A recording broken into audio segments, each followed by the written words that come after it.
हि ओम। पंचत्रिंशः सर्गः। शोणभद्र पार करके विश्वामित्र आदि का गंगा जी के तट पर पहुंचकर वहां रात्रिवास करना तथा श्री राम के पूछने पर विश्वामित्र जी का उन्हें गंगा जी की उत्पत्ति की कथा सुनाना। उपास्य रात्रिशेषं तु क्षोणाकूले महर्षिभिः निशायां सुप्रभातायां विश्वामित्रोऽभ्यभाषत। महर्षियों सहित विश्वामित्र ने रात्रि के शेष भाग में शोणभद्र के तट पर शयन किया। जब रात बीती और प्रभात हुआ तब वे श्री रामचंद्र जी से इस प्रकार बोले। सुप्रभाता निशा राम पूर्वा संध्या प्रवर्तते उत्तिष्ठोत्तिष्ठ भद्रं ते गमनायाभिरोचय। श्री राम, रात बीत गई, सवेरा हो गया, तुम्हारा कल्याण हो। उठो उठो और चलने की तैयारी करो। तच्छ्रुत्वा वचनं तस्य कृतपूर्वा हुइक्क्रियः गमनं रोचयामास वाक्यं चेदमुवाचः। मुनि की बात सुनकर पूर्वाह काल का नियत नियम पूर्ण करके श्री राम चलने को तैयार हो गए और इस प्रकार बोले। अयं शोण शुभ जलो गाध पुलिन मंडितः कतरेण पथा ब्रह्मन संतरिष्यामहे वयम। ब्रह्मन, शुभ जल से परिपूर्ण तथा अपने तटों से सुशोभित होने वाला यह शोणभद्र तो अथाह जान पड़ता है। हम लोग किस मार्ग से चलकर इसे पार करेंगे? एव मुक्तस्तु रामेण विश्वामित्रो ब्रवीदिदम् एष पंथा मयोद्विष्टो येन यान्ति महर्षयः। श्री राम के ऐसा कहने पर विश्वामित्र बोले, जिस मार्ग से महर्षिगण शोणभद्र को पार करते हैं उसका मैंने पहले से ही निश्चय कर रखा है। वह मार्ग यह है। एव मुक्ता महर्षयो विश्वामित्रेण धीमता पश्यन्तस्ते प्रयाता वै वनानि विविधानि च। बुद्धिमान विश्वामित्र के ऐसा कहने पर वे महर्षि नाना प्रकार के वनों की शोभा देखते हुए वहां से प्रस्थित हुए। ते गत्वा दूरमत्वानं गतेर्ध दिवसे तदा जाह्नवीं सरितां श्रेष्ठां ददृशुर्मुनिसेवितां। बहुत दूर का मार्ग तय कर लेने पर दोपहर होते होते उन सब लोगों ने मुनिजन सेवित सरिताओं में श्रेष्ठ गंगा जी के तट पर पहुंचकर उनका दर्शन किया। तां दृष्ट्वा पुण्यसलिलां हंससारस सेवितां बभूवुर्मुनयः सर्वे मुदिताः सह राघवाः। हंसों तथा सारसों से सेवित पुण्य सलीला भागीरथी का दर्शन करके श्री रामचंद्र जी के साथ समस्त मुनि बहुत प्रसन्न हुए। तस्यास्तीरे तदा सर्वे चक्रुर्वास परिग्रहं ततः श्रात्वा यथा न्यायं संतर्प्य पितृदेवताः हुत्वा चैवाग्निहोत्राणि प्राश्य चामृतवद्भविः विविशुर्जाह्नवी तीरे शुभामुदितमानसाः विश्वामित्रं महात्मानं परिवार्य समन्ततः। उस समय सबने गंगा जी के तट पर डेरा डाला, फिर विधिवत स्नान करके देवताओं और पितरों का तर्पण किया। उसके बाद अग्निहोत्र करके अमृत के समान मीठे हविष्य का भोजन किया। तदनंतर वे सभी कल्याणकारी महर्षि प्रसन्नचित हो महात्मा विश्वामित्र को चारों ओर से घेर कर गंगा जी के तट पर बैठ गए। विष्ठिताश्च यथा न्यायं राघवौ च यथार्थतः संप्रहृष्टमना रामो विश्वामित्रमथा ब्रवीत। जब वे सब मुनि स्थिर भाव से विराजमान हो गए तथा श्री राम और लक्ष्मण भी यथा योग्य स्थान पर बैठ गए, तब श्री राम ने प्रसन्नचित होकर विश्वामित्र जी से पूछा। भगवन् श्रोतुमिच्छामि गंगां त्रिपथगां नदीं त्रैलोक्यं कथमाक्रम्य गता नद नदीपतम्। भगवान, मैं ये सुनना चाहता हूँ कि 3 मार्गों से प्रवाहित होने वाली नदी ये गंगा जी किस प्रकार तीनों लोकों में घूमकर नदों और नदियों के स्वामी समुद्र में जा मिली हैं। चोदितो रामवाक्येन विश्वामित्रो महामुनिः वृद्धिं जन्म च गंगाया वक्तुमेवोपचक्रमे। श्री राम के इस प्रश्न द्वारा प्रेरित हो महामुनि विश्वामित्र ने गंगा जी की उत्पत्ति और वृद्धि की कथा कहना आरंभ किया। शैलेन्द्रो हिमवान राम धातु नामाकरो महान तस्य कन्याद्वयं राम रूपेणा प्रतिमं भुवि। श्री राम, हिमवान नामक एक पर्वत है जो समस्त पर्वतों का राजा तथा सब प्रकार के धातुओं का बहुत बड़ा खजाना है। हिमवान की 2 कन्याएं हैं जिनके सुंदर रूप की इस भूतल शीतल पर कहीं तुलना नहीं है। या मेरु दुहिता राम तयोर्माता सुमध्यमा नाम्ना मेना मनोज्ञा वै पत्नी हिमवतः प्रिया। मेरु पर्वत की मनोहारिणी पुत्री मेना हिमवान की प्यारी पत्नी है। सुंदर कटि प्रदेश वाली मेना ही उन दोनों कन्याओं की जननी है। तस्याम गंगेयमभवज्येष्ठा हिमवतः सुता उमा नाम तृतीया भूत कन्या तस्यैव राघव। रघुनंदन, मेना के गर्भ से जो पहली कन्या उत्पन्न हुई वही ये गंगा जी हैं। ये हिमवान की ज्येष्ठ पुत्री हैं। हिमवान की दूसरी कन्या जो मेना के गर्भ से उत्पन्न हुई उमा नाम से प्रसिद्ध है। अथ ज्येष्ठां सुराः सर्वे देवकार्यचिकीर्षया शैलेन्द्रं वरयामासु सुगंगां त्रिपथगां नदीं। कुछ काल के पश्चात सब देवताओं ने देव कार्य की सिद्धि के लिए ज्येष्ठ कन्या गंगा जी को, जो आगे चलकर स्वर्ग से त्रिपथगा नदी के रूप में अवतीर्ण हुई, गिरिराज हिमालय से मांगा। तदौ धर्मेण हिमवास्तन तनयां लोकपावनीं स्वच्छंदपथगां गंगां त्रैलोक्यहितकाम्यया। हिमवान ने त्रिभुवन का हित करने की इच्छा से स्वच्छंद पथ पर विचरने वाली अपनी लोकपावनी पुत्री गंगा को धर्मपूर्वक उन्हें दे दिया। प्रतिगृह्य त्रिलोकार्थं त्रिलोकहितकांक्षिणः गंगामादाय ते गच्छन् कृतार्थेनांतरात्मना। तीनों लोकों की हित की इच्छा वाले देवता त्रिभुवन की भलाई के लिए ही गंगा जी को लेकर मन ही मन कृतार्थता का अनुभव करते हुए चले गए। या चान्या शैल दुहिता कन्यासीद रघुनंदन उग्रम सुव्रतमास्थाय तपस्तेपे तपोधना। रघुनंदन, गिरिराज की जो दूसरी कन्या उमा थी, वे उत्तम और कठोर व्रत का पालन करती हुई घोर तपस्या में लग गई। उन्होंने तपोमय धन का संचय किया। उग्रेण तपसा युक्तां ददौ शैलवरः सुतां रुद्राया प्रतिरूपाय उमां लोक नमस्कृतां। गिरिराज ने उग्र तपस्या में संलग्न हुई अपनी वह विश्व वंदिता पुत्री उमा अनुपम प्रभावशाली भगवान रुद्र को ब्याह दी।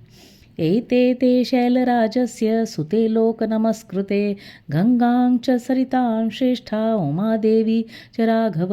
रघुनंदन, इस प्रकार सरिताओं में श्रेष्ठ गंगा तथा भगवती उमा, ये दोनों गिरिराज हिमालय की कन्याएं हैं। सारा संसार इनके चरणों में मस्तक झुकाता है। एतत्ते सर्वमाख्यातं यथा त्रिपथगामिनी खंगता प्रथमं तात गतिं गतिमतांबर सैषा सुरनदी रम्या शैलेन्द्रतनया तदा सुरलोकं समारूढ़ा विपाशा जलवाहिनी। गतिशीलों में श्रेष्ठ तातराम, गंगा जी की उत्पत्ति के विषय में ये सारी बातें मैंने तुम्हें बता दी। ये त्रिपथगामिनी कैसे हुई ये भी सुन लो। पहले तो ये आकाश मार्ग में गई थी, तत्पश्चात ये गिरिराज कुमारी गंगा रमणीया देव नदी के रूप में देवलोक में आरूढ़ हुई थी। फिर जल रूप में प्रभावित हो लोगों के पाप दूर करती हुई रसातल में पहुंची थी। इत्यार्षे श्रीमद् रामायणे वाल्मीकिये आदिकाव्ये बालकांडे 35 सर्गः। इस प्रकार श्री वाल्मीकि निर्मित आर्ष रामायण आदि काव्य के बालकांड में 35वां सर्ग पूरा हुआ। 36 सर्गः। देवताओं का शिव पार्वती को सुरत क्रीड़ा से निवृत्त करना तथा उमा देवी का देवताओं और पृथ्वी को शाप देना। उक्तवाक्ये मुनौ तस्मिन्नुभौ राघवलक्ष्मणौ प्रतिनंद कथां वीरावूचतुर्मुनि पुंगवम। विश्वामित्र जी की बात समाप्त होने पर श्री राम और लक्ष्मण दोनों वीरों ने उनकी कही हुई कथा का अभिनंदन करके मुनिवर विश्वामित्र से इस प्रकार कहा। धर्मयुक्तमिदं ब्रह्मन् कथितं परमं तवया दुहितुः शैलराजस्य ज्येष्ठाया वक्तुमर्हसि विस्तरोक्योसी दिव्यमानुष संभवम। ब्रह्मन, आपने ये बड़ी उत्तम धर्मयुक्त कथा सुनाई। अब आप गिरिराज हिमवान की ज्येष्ठ पुत्री गंगा के दिव्य लोक और मनुष्य लोक से संबंध होने का वृतांत विस्तार के साथ सुनाइए, क्योंकि आप विस्तृत वृतांत के ज्ञाता हैं। त्रीन् पथो हेतुना केन प्लावयेल्लोक पावनी कथं गंगा त्रिपथगा विश्रुता सरिदुत्तमा। लोक को पवित्र करने वाली गंगा किस कारण से 3 मार्गों में प्रभावित होती है? सरिताओं में श्रेष्ठ गंगा की त्रिपथगा नाम से प्रसिद्धि क्यों हुई? त्रिषु लोकेषु धर्मज्ञ कर्मभिः कै समन्विता तथा ब्रुवती काकुत्से विश्वामित्रस्तपोधन निखिलेन कथां सर्वां ऋषिविद्मध्ये न्यवेदयत्। धर्मज्ञ महर्षि तीनों लोकों में वे अपनी 3 धाराओं के द्वारा कौन कौन से कार्य करती हैं? श्री रामचंद्र जी के इस प्रकार पूछने पर तपोधन विश्वामित्र ने मुनि मंडली के बीच गंगा जी से शपथ रखने वाली सारी बातें पूर्ण रूप से कह सुनाई। पुरा राम कृतोद्वाह शितिकंठो महातपा दृष्ट्वा च भगवान देवी मैथुनायोपचक्रमे। श्री राम पूर्व काल में महातपस्वी भगवान नीलकंठ ने उमा देवी के साथ विवाह करके उनको नववधु के रूप में अपने निकट आई देख उनके साथ रति क्रीड़ा आरंभ की। तस्य सक्रीडमानस्य महादेवस्य श्रीमत शितिकंठस्य देवस्य दिव्यं वर्षतं गतम। परम बुद्धिमान महान देवता भगवान नीलकंठ के उमा देवी के साथ क्रीड़ा विहार करते 100 दिव्य वर्ष बीत गए। न चापी तनयो राम तस्यामासीत परंतप सर्वे देवाः समुद्युक्ताः पितामह पुरोगमाः। शत्रुओं को संताप देने वाले श्री राम इतने वर्षों तक विहार के बाद भी महादेव जी के उमा देवी से कोई पुत्र नहीं हुआ। यह देख ब्रह्मा आदि सभी देवता उन्हें रोकने का उद्योग करने लगे। यदि होत्पद्यते भूतं कस्तत्प्रति सहिष्यति अभिगम्य सुरा सर्वे प्रणिप्रत्येदमब्रुवन्। उन्होंने सोचा इतने दीर्घ काल के पश्चात यदि रुद्र के तेज से उमा देवी के गर्भ से कोई महान प्राणी प्रकट हो भी जाए तो कौन उसका तेज को सहन करेगा। यह विचार कर सब देवता भगवान शिव के पास जा उन्हें प्रणाम करके यो बोले, देव देव महादेव लोकस्यास्य हिते रत सुराणां प्रणिपातेन प्रसादं कर्तुमर्हसि। इस लोक के हित में तत्पर रहने वाले देव देव महादेव देवता आपके चरणों में मस्तक झुकाते हैं। इससे प्रसन्न होकर आप इन देवताओं पर कृपा करें। न लोकाधारयिष्यन्ति तव तेज सुरोत्तम ब्राह्मेण तपसा युक्तो देव्या सह तपश्चर। सुरश्रेष्ठ ये लोग आपके तेज को नहीं धारण कर सकेंगे, अतः आप क्रीड़ा से निवृत्त हो वेद बोधित तपस्या से युक्त होकर उमा देवी के साथ तप कीजिए। त्रैलोक्य हित कामार्थम तेजसी धारय रक्ष सर्वानिमां लोकान नालोकं कर्तुमर्हसि। तीनों लोकों के हित की कामना से अपने तेज को तेज स्वरूप अपने आप में ही धारण कीजिए। इन सब लोकों की रक्षा कीजिए, लोकों का विनाश न कर डालिए। देवतानां वचः श्रुत्वा सर्वलोक महेश्वर बाणमित्यब्रवीत् सर्वान् पुनश्चेदमुवाचः। देवताओं की ये बात सुनकर सर्वलोक महेश्वर शिव ने बहुत अच्छा कहकर उनका अनुरोध स्वीकार कर लिया। फिर उनसे इस प्रकार कहा, धारयिष्याम्यहं तेजसैव सहो मया त्रिदशाः पृथिवी चैव निर्वाणमधिगच्छतु। देवताओं उमा सहित मैं अर्थात हम दोनों अपने तेज से ही तेज को धारण कर लेंगे। पृथ्वी आदि सभी लोकों के निवासी शांति लाभ करें। यदिदं क्षुभितं स्थानान् मम तेजो ह्यनुत्तमं धारयिष्यति कस्तन्मे ब्रुवन्तु सुरसत्तमाः। किंतु सुरश्रेष्ठगण यदि मेरा यह सर्वोत्तम तेज क्षुब्ध होकर अपने स्थान से स्खलित हो जाए तो उसे कौन धारण करेगा, ये मुझे बताओ। एव मुक्तास्ततो देवाः प्रत्युचुर वृषभध्वजं यत्तेज क्षुभितं हात्य तद्धरा धारयिष्यति। उनके ऐसा कहने पर देवताओं ने वृषभध्वज भगवान शिव से कहा, भगवान आज आपका जो तेज क्षुब्ध होकर गिरेगा उसे ये पृथ्वी देवी धारण करेंगी। एव मुक्त सुरपति प्रमुमोच महाबल तेजसा पृथिवीवेन व्याप्ता सगिरिकानना। देवताओं का यह कथन सुनकर महाबली देवेश्वर शिव ने अपना तेज छोड़ा, जिससे पर्वत और वनों सहित ये सारी पृथ्वी व्याप्त हो गई। ततो देवा पुनरुच्चापि हुताशनम आविशत्वं महातेजो रौद्रम वायु समन्वित। तब देवताओं ने अग्निदेव से कहा, अग्नि तुम वायु के सहयोग से भगवान शिव के इस महान तेज को अपने भीतर रख लो। तदग्निना पुनर्व्याप्तं सजातं श्वेतपर्वतं दिव्यं शरवणं चैव पावकादित्य सन्निभम। अग्नि से व्याप्त होने पर वह तेज श्वेत पर्वत के रूप में परिणत हो गया। साथ ही वहाँ दिव्य सरकंडों का वन भी प्रकट हुआ जो अग्नि और सूर्य के समान तेजस्वी प्रतीत होता था।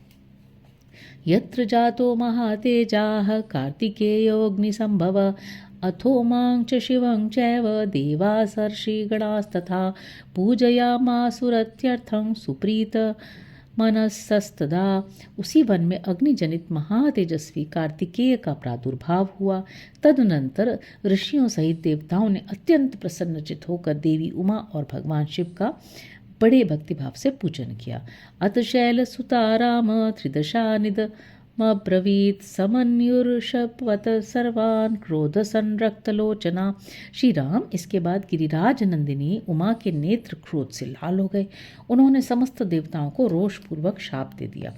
वे बोली, यस्मान्निवारिता चाहं संगता पुत्र काम्यया अपत्यं स्वेषु दारेषु नोत्पादवितुर्महथ यद्य प्रभृति युष्माकं प्रजा सन्तु पत्न्या।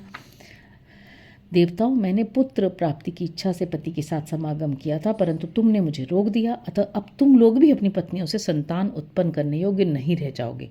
आज से तुम्हारी पत्नियां संतानोत्पादन नहीं कर सकेंगी, संतानहीन हो जाएंगी। एव मुक्त्वा सुरान् सर्वान् शशाप पृथ्वीमपि अवनेनैकरूपा त्वं बहुभार्या भविष्यसि। सब देवताओं से ऐसा कहकर उमा देवी ने पृथ्वी को भी शाप दिया, भूमि तेरा एक रूप नहीं रह जाएगा, तू बहुतों की भार्या होगी। न च पुत्र कृतां प्रीतिं मत्क्रोध कलुषी कृता प्राप्यसी त्वं सुदुर्मेधो मम पुत्र मनिच्छति। खोटी बुद्धि वाली पृथ्वी, तू चाहती थी कि मेरे पुत्र न हो, अतः मेरे क्रोध से कलुषित होकर तू भी पुत्र जनित सुख या प्रसन्नता का अनुभव न कर सकेगी। तान् सर्वान् पीडितान् दृष्ट्वा सुरान् सुरपतिस्तदा गमनायोपचक्राम दिशं वरुणपालिताम्। उन सब देवताओं को उमा देवी के शाप से पीड़ित देख देवेश्वर भगवान शिव ने उस समय पश्चिम दिशा की ओर प्रस्थान कर लिया। स गत्वा तपातिष्ठत् पार्श्वे तस्योत्तरे गिरे हिमवत् प्रभवे शृंगे स देव्या महेश्वर। वहाँ से आग जाकर हिमालय पर्वत के उत्तर भाग में उसी के एक शिखर पर उमा देवी के साथ भगवान महेश्वर तप करने लगे। एष ते विस्तरो राम शैलपुत्र्या निवेदितः गंगाया प्रभवं चैव शृणु मे सह लक्ष्मण। लक्ष्मण सहित श्री राम, यह मैंने तुम्हें गिरिराज हिमवान की छोटी पुत्री उमा देवी का विस्तृत वृतांत बताया है। अब मुझसे गंगा के प्रादुर्भाव की कथा सुनो। इत्यार्षे श्रीमद् रामायणे वाल्मीकिये आदिकाव्ये बालकांडे 38 सर्गः। इस प्रकार श्री वाल्मीकि निर्मित आर्ष रामायण आदि काव्य के बालकांड में 36वां सर्ग पूरा हुआ।